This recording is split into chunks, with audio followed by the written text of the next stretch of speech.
வணக்கம் உறவுகளே, எல்லாரும் எப்படி இருக்கிறீங்க? நல்லா இருக்கிறீங்களா? எல்லோரும் நல்லா இருக்க வேண்டும். இன்றைக்கு நான் ஒரு குட்டி சாலட் தான் செய்ய போகிறேன். கேரட் சம்பல்.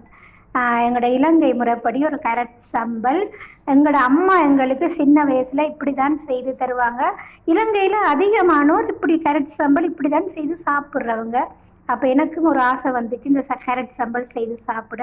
கேரட் பச்சையாக சாப்பிட்றது மிகவும் ஆரோக்கியம். நாங்கள் எந்த வெஜிடபிள்ஸாக இருந்தாலும் ஃப்ரெஷ்ஷாக அதை சாப்பிடும்போது நிறைய நன்மை இருக்குது, நிறைய சத்துக்கள் இருக்குது.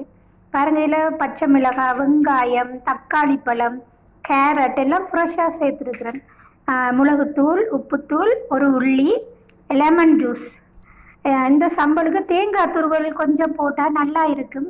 தேங்காய் துருவல் இல்லை, அப்போ அதனால் நான் தேங்காய் துருவல் சேர்க்க இல்லை. தேங்காய் பூ போட்டால் நல்லா இருக்கும். எங்களோட அம்மா இப்படி தான் செய்து தருவாங்க.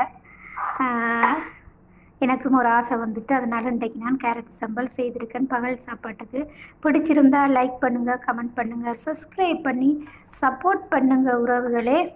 நாங்கள் பச்சையாக எந்த சாலட்டுகள் செய்து சாப்பிட்டாலும் அது உடம்புக்கு ஆரோக்கியமாக தான் இருக்கும். கேரட் உடல் சருமத்துக்கு நல்லம், கண்ணுக்கு நல்லம். பிடிச்சிருந்தா செய்து சாப்பிட்டு பாருங்கள்.